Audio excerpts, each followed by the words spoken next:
Team Conflict, a custom-built minigame. Over the last 3 years, my friends and I have been toiling in the dungeons of our musty gamer caves to bring a fun and unique experience to Minecrafters around the world. So, what is Team Conflict? Two teams are placed on opposite ends of a 500 by 500 void map, where they fight over control of several strategic positions, 4 sector beacons, and a central beacon right in the middle. You see, the middle beacon is the most powerful one.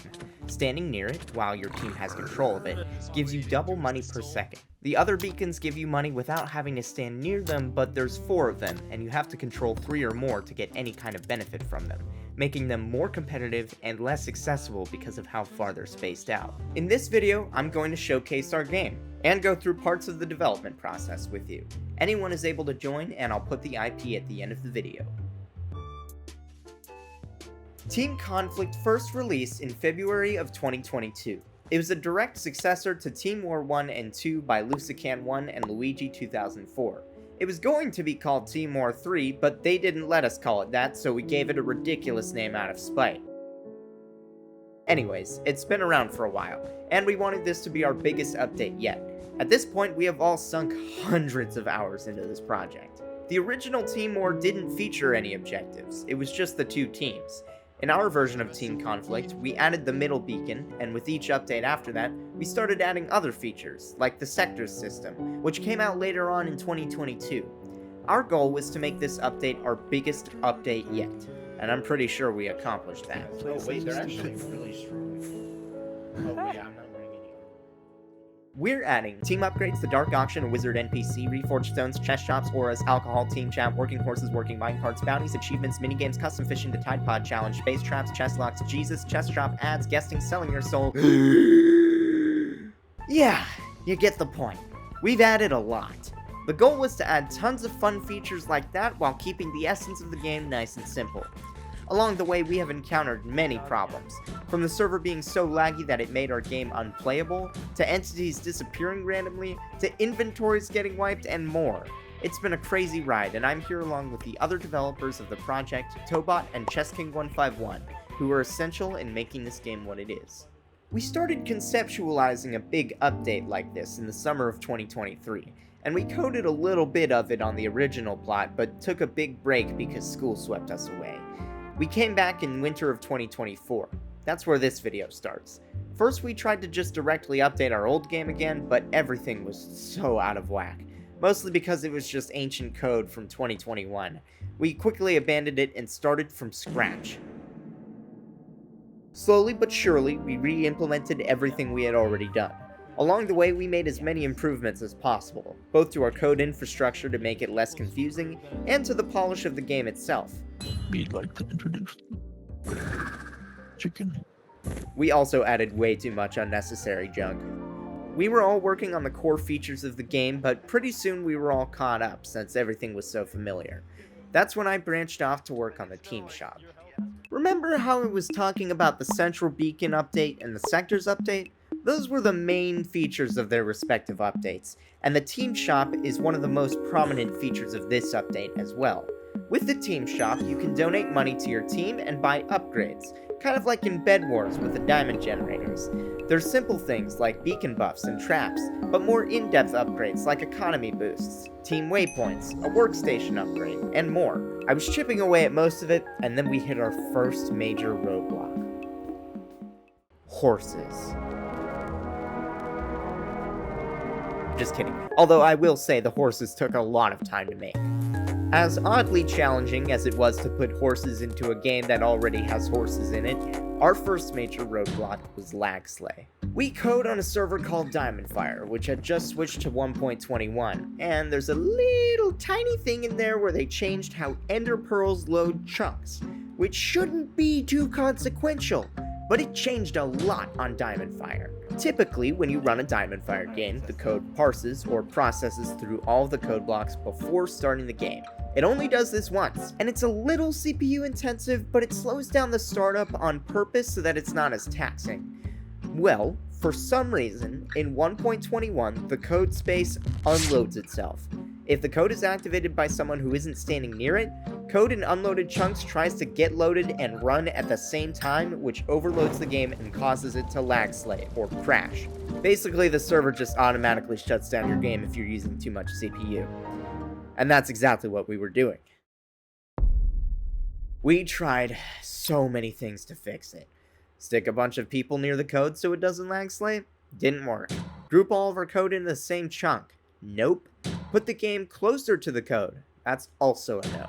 We even tried having players activate all the events near the code before playing to see if we could keep them loaded after, but that also didn't work. And then everything stopped. We couldn't work on the game anymore, so we didn't.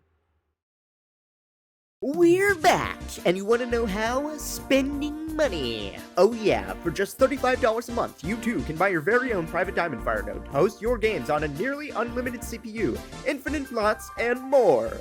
This video is not sponsored by Diamondfire, so now we're paying money to release this game, which means you better like and subscribe. If there's any hope of us getting our money back, it's through YouTube, and I am absolutely not monetized yet, so anything helps. Thank you. Okay, great. Now we can work on the game again.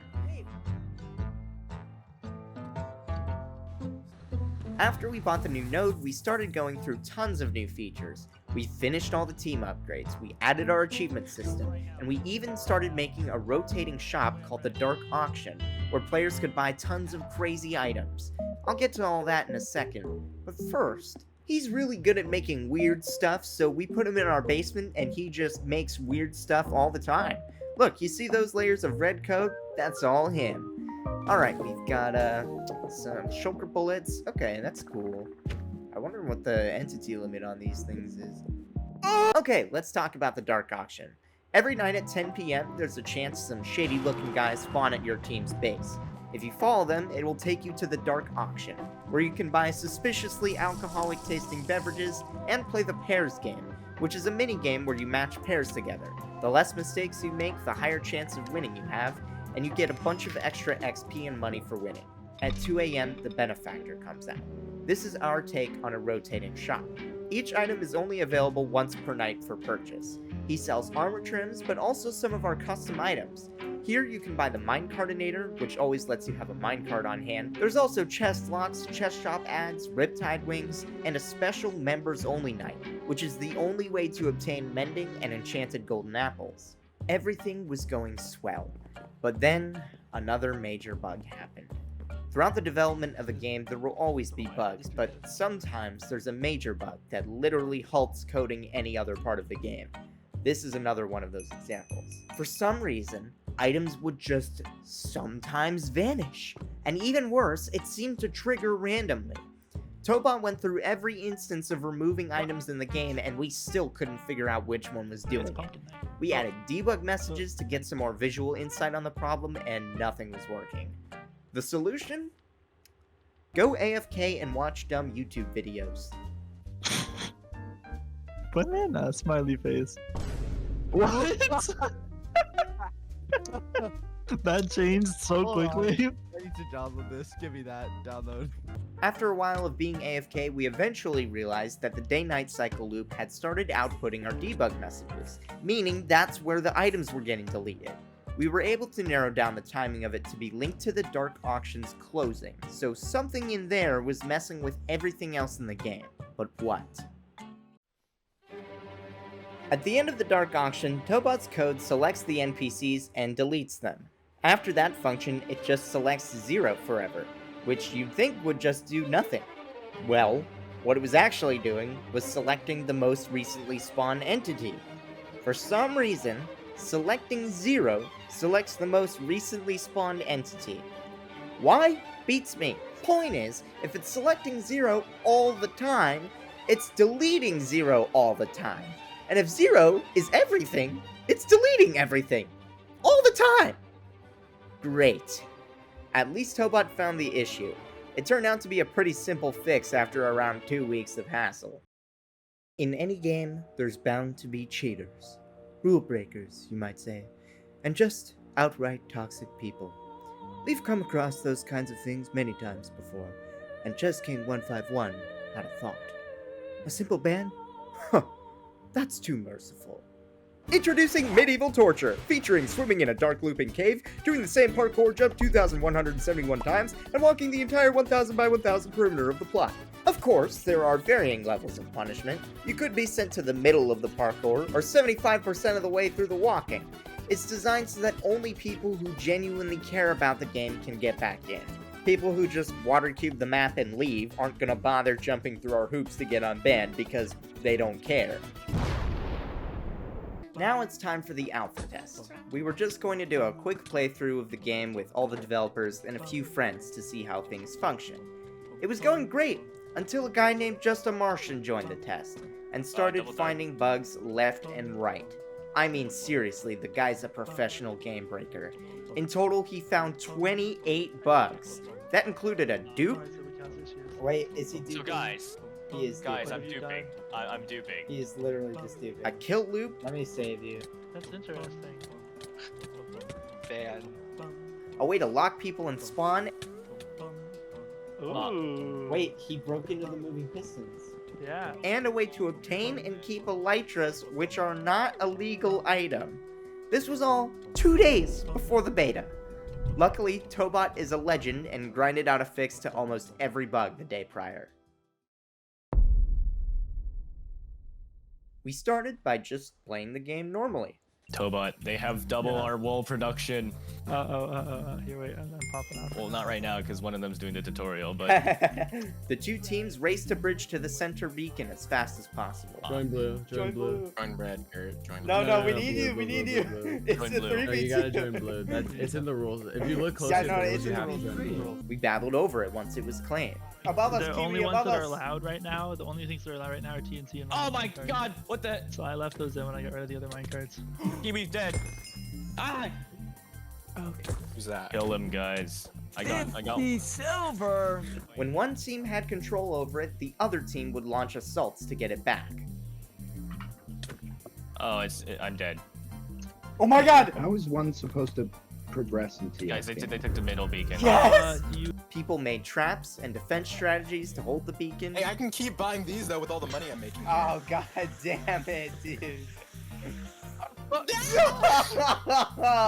People started bridging and building infrastructure, not only to the other beacons, but also to the top of the map to get a jump on everyone. And of course, we did a whole lot of goofing around. I am soon about to make a deposit into the bank of Tobot. oh my Into god, the okay. bank of Tobot, that's wild. I have 650 of his coins. What? That's yeah, 'cause crazy. I'm not fighting. I'm just chilling. Oh, why are Well, he you here? profited 8. No, please. Everybody on red, we gotta gather. After the absolute warfare of the first day, things chilled out a little, and people got to building, which is honestly my favorite part of the game. Just look at everything people created.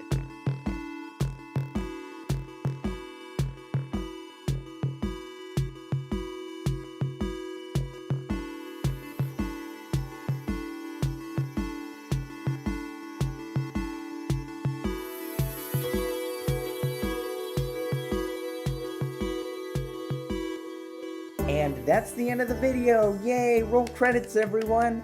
Yay, we're done. Oh my god, come on, you've gotta be kidding me. You've gotta be kidding me right now. That's insane. You've gotta be kidding me. That was the actual end of the video, which I actually posted already. But I felt that what happened after was so notable that I have gone back and revised the ending to include it. So, Diamondfire updated to 1.21.8. Who cares? Well, we all know how that last update went, and this one is no different. Yes, we launched the game and it went really well. People loved it. But there was a catch. Because of the new update, the server was crashing. And when it did, it would wipe everyone's inventories. More than 50 people lost all their items, to the point where we had to close the game and go into complete damage control. I bracketed people based on net income and had the game assign them generic kits. Tobot had to redesign our entire inventory system to avoid overwriting people who got wiped, and then we still had problems. There were bugs, hackers, dev harassers, exploits, loop stackings, team griefers, broken vanilla features, and more. Were it not for the Diamondfire update, we probably would have been prepared to deal with all of those problems. We expected bugs, we expected hackers, we expected all of it, except for the crashing and all the problems that came with it. When the game crashes, all code stops, including loops. And when the code starts back up again, the only way for your loop to restart is to rejoin. But rejoining sucks, so we made a system that reboots your coin generation and all the other loops as well. But sometimes they'd stack and you'd have 2 or more loops running at once. That meant people were earning money way faster than they were supposed to, as well as breaking a ton of other loop-related features. We don't even know exactly what happened because we were asleep. It was chaos. So we had to close the game. At this point, there was nothing we could do but wait for Diamondfire to be fixed. And that leads us to now. We did wait, and eventually the problems were resolved. But it left a permanent scar on our game. No one wants to join the buggy game that crashed and made everyone lose their progress, and that's why I made this video. This is a re-release of a video I posted before. I'll leave both versions up for now, and hopefully people join the game from this video. Hopefully it performs better than the first version of this video, which has about 600 views right now. If you're interested, please come try out our game. The IP is teamconflict.diamondfire.games. It's free and there's no pay-to-win items. Thanks for watching. If you liked the video, leave a like and subscribe. I promise we fixed all the bugs. Peace out.